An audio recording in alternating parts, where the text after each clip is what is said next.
Hello everyone, my name is Colonel Nicholas Gangler and I'm the Wing Commander for the South Dakota Wing. I will be presenting to you the status of the South Dakota Wing as well as what we've done this last year.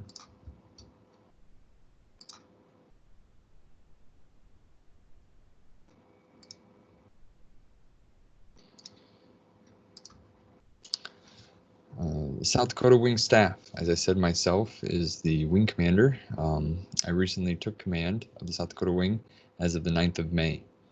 I appointed my Vice Commander, Lieutenant Colonel Craig Goodrich, and our Director of Operations, Lieutenant Colonel Jeremy Langrock. We have 8 squadrons and 1 flight in the wing. In the last year, we've recently grown 2 new squadrons and 1 new flight. Our new squadrons are the Mitchell Squadron and the Lincoln County Squadron, and our new flight is the Miller Squadron. We're pretty proud of that growth in creating new squadrons in the area. Our membership has grown. Overall, we've grown 10% in membership, cadets at 17%, and seniors at 11%. We currently are at 480 members in the wing, 219 seniors, 153 cadets, and something we're very proud of is our 101 state legislative members. That's out of 105 possible state legislative members. Our government relations officer, Manny Steele, has done outstanding work to make sure that we have state legislative members. We have a great working relationship with them. So a big thank you to Manny Steele. Operations update from the last year. We've had 7 SARXs in 2019, plus several local squadron training events. We've had 5 missing person searches and 3 missing aircraft. We've provided several flight clinics for training. One mission we do with the state, the game fish and parks, is aerial wildlife surveys. We've flown over 100 hours with the game fish and park people to track their wildlife around the area. They end up tagging certain animals, and they have equipment that they will fly with us to kind of look at where the animals are migrating and get their counts and how many there are. So that's a really great mission that we've had with them for a number of years now. We also do low-level route surveys. That's in coordination with one of the Air Force bases, the Ellsworth Air Force Base. What we do is we end up flying routes that other aircraft may be flying for their low-level routes, where we are looking for cell towers or wind turbines that may have been newly added to the area and that aren't on the map yet. So we will look for those, take pictures of them, mark them on the map, and then turn them over to the Air Force to ensure that when they go fly their aircraft, they don't end up running into these new towers. We also work with another base on air intercept training, where we get to play an airplane that's in an area that it shouldn't be, and they get to send up their F-16s to intercept us and kindly escort us out of the area. It's a really fun mission to see an F-16 fly up to a Cessna 182 and slow down to escort us out of the area. We also work with Ellsworth on a recent exercise to simulate a crashed B-1 bomber. They called upon Civil Air Patrol to look at reconnaissance, taking photos, as well as transportation and communications. So that was a fun exercise as well.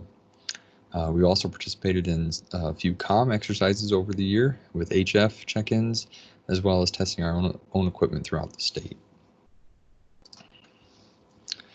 Our SUAS program, we have worked with the state legislative this last year to approve some funding last year to purchase several UAV drones to use for our search and rescue. As I understand it, we were the first in Civil Air Patrol to use our UAS on a corporate mission. We ended up purchasing 5 UAS equipment with several different type of capabilities as far as infrared, 4K zooms, and we ended up losing one in a search, but we are replacing it currently with the new one. We're also adding to our fleet of UAS aircraft with a Parrot drone as well. It's got a little bit more capability, a little bit longer battery life, so we're excited to see that one come into play as well. So we're very excited about our UAS program. We're happy to keep training our members on it and expand our personnel that are capable of utilizing them. And the local authorities are happy to see that we're transitioning to that area as well. Other mission capabilities that we have are spider tracks. It's a little GPS device we throw in our aircraft, and we get real-time data out of the aircraft, where it is, how fast it's going, its altitude, all of that stuff. It's a huge mission asset. We've been utilizing this for a number of years now, and our customers love seeing it, the Air Force loves seeing it, and we like seeing it as well when we're on a mission and looking at all their aircraft in one screen and watching their trail as to where they've been and where they've flown. And the same thing goes with the spot tracker. That's a little GPS device we throw in the van, where again, we get to see all our vehicles when they're moving. And on a mission, it's a great tool to be able to say, this is where our ground teams have been, this is where they need to go. Great assets. Cadet activities. We've had numerous cadet activities this last year. Cadet Leadership Academy, great turnout for that. We had a number of instructors come in, active military as well as retired, and some great CAP leaders as well to come in and talk to our cadets to teach them about leadership and followership and to help them grow. We ask the cadets always what they want to see for activities and what they want to be part of, and they came back this last year and wanted to do a physical fitness competition weekend, a PT weekend. And sure, we threw together a PT weekend for them. We let the cadets make teams and come together and compete in various number of activities like running and push-ups and dodgeball, and it was a great weekend. They get to hand out t-shirts and grow in camaraderie and have a really fun time. So we hope to provide that for the cadets again next year.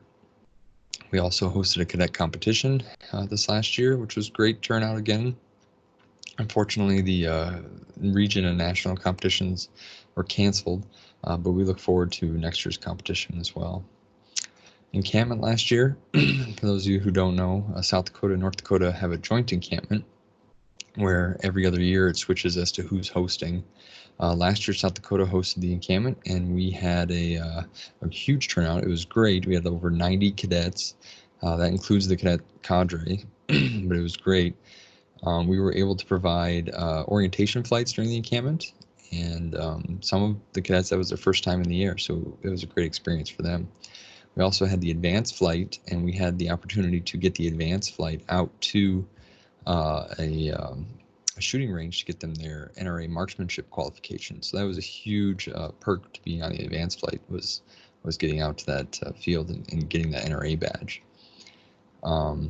Speaking of O-rides, we are continuing to work on our powered O-rides and our glider O-rides.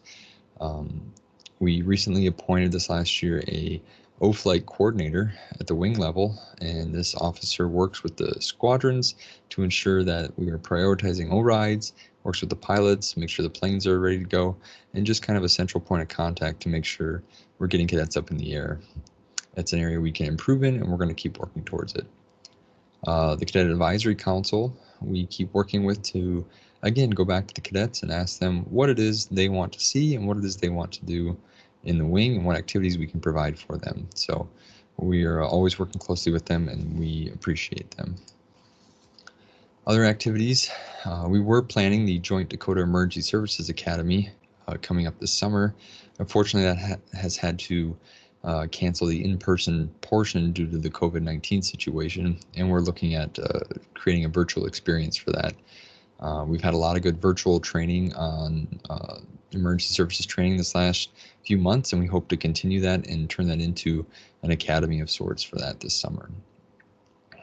We just hosted our first South Dakota Wing virtual conference. That was quite an experience. It was a huge turnout, beyond what I would think possible, but we had over 400 Civil Air Patrol members attend across 35 different wings, and that includes some international squadrons as well, Japan, England, and Germany, all tuned in to watch our conference. So I think it was a huge success. We pulled it off, and we kind of helped lay the groundwork for the region conference and anyone else that wants to host a conference of that kind. So hats off to those who helped out. Our Lincoln County Squadron recently received a $10,000 grant to be used towards advertising. So they got a grant to be used to create a commercial as well as other advertising that can be used to help recruit new members, and so we're excited for them. I've just seen the preliminary draft of the commercial, and I'm excited that it'll be out soon, and hopefully that'll get out there and we can keep recruiting.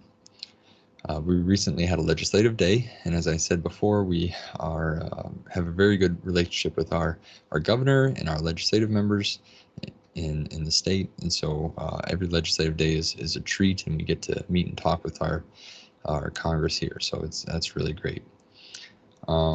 We hosted several CLC and SLSs throughout the year to keep working on that professional development for our members. We have several squadrons that participate in Race Across America. And then this last year we had an air show in Sioux Falls. We had over 80 members help, and it had 140,000 spectators over the weekend. We helped with VIP parking, crowd control, and aerial photography. And we even had a meet and greet with the Thunderbirds. It was an excellent turnout and a great opportunity for our cadets to get us out there again in the public eye to show everyone what we can do. And then we had several outreach days as well with the homeschool groups throughout the state, and taught a lot about aerospace education. We also got in to the actual public schools as well, and great opportunities for us to again teach the public about who we are and to provide aerospace education to the public. We had 2 squadrons participate this last year in Cyber Patriot, and I'm happy to say the Big Sioux Caucasus Squadron was able to participate in the national competition. Unfortunately, the in-person part of the competition was canceled due to the COVID-19 situation, but they still competed remotely. They did not win, and the other Civil Air Patrol team that made the competition did end up beating our team, but we are still number 2 in CAP teams in the nation, and we're pretty proud of them. I believe this is their 6th year going to national competition for Cyber Patriots. So we're very proud of our Big Sioux Caucasus Squadron. Looking ahead, we are going to start focusing on our remobilization plan, seeing how we can start to look at getting our training back together, our in-person meetings back together, and look towards the national from their direction as to how we can remobilize and how we can get back together and get back to work. I also want to look at aligning our plan with General Smith's strategic plan to ensure that our goals are on par with national headquarters. I also want to look at our recruiting and retention to make sure we're still getting outreach, getting out there into the public and educating them as to who we are, and retaining our own members, making sure we're motivating our own people.